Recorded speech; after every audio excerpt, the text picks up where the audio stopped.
keep in mind, entertainment produces something called entrainment. So, in other words, some people say copycat behavior. I coined a phrase that said it produces psychomedia perpetrative disorder. And that is a very, and that's profound in the sense that when we see our young people acting these things out in our community, that's detrimental to us. These same people who will produce a song like Gonorrhea will not produce a song like Go to School and Get Your Learn On. Let's Take It to the Street. Or they will not lead or attend a Million Man March or a Million Woman March. You get my point? Because they are held hostage by a paycheck. And you said this brother produced this song, and this song was released when he was incarcerated. Was he really incarcerated? He may have been confined, but was he truly incarcerated? Now notice, these rappers, when a lot of these rappers, he himself, T.I., when they went down, the income didn't stop. Not because the residuals was going on the songs. Did you notice their wives or their ex-wives were granted TV shows that had absolutely no substance whatsoever? Sounds like somebody's taking care of somebody. Talk to me, Gus. Wow. I just want us to think critically. That's all I'm saying.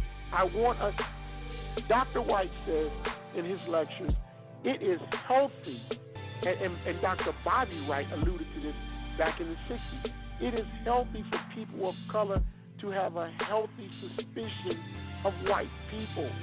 And that's not dogging white people. He's speaking to the mental health process of people who have been impacted by racism.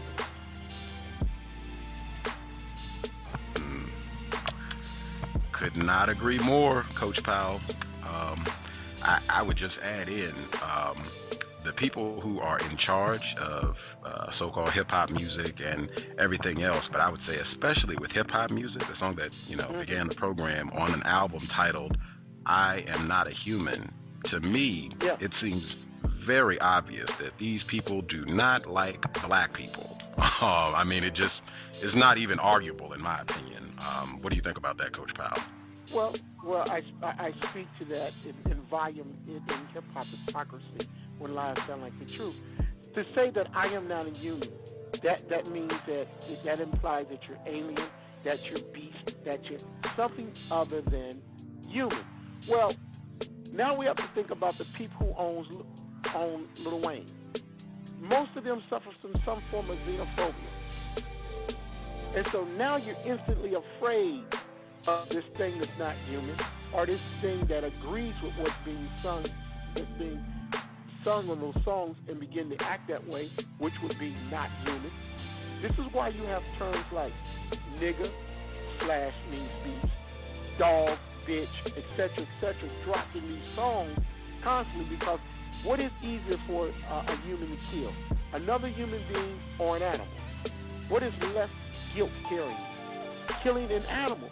So we name each other animal terms. We call our children what? Hood rats. We call our women the bee. We call another man my dog. You have no compassion. You will have no problem with killing something that's not human.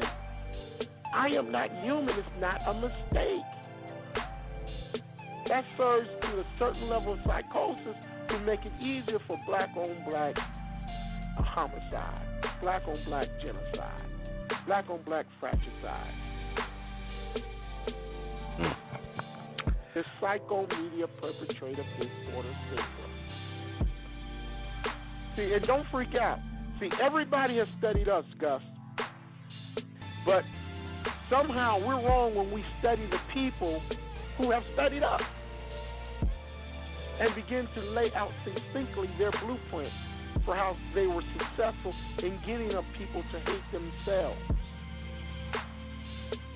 And hating self, you hate that looks like you, that has produced you, etc. Wow.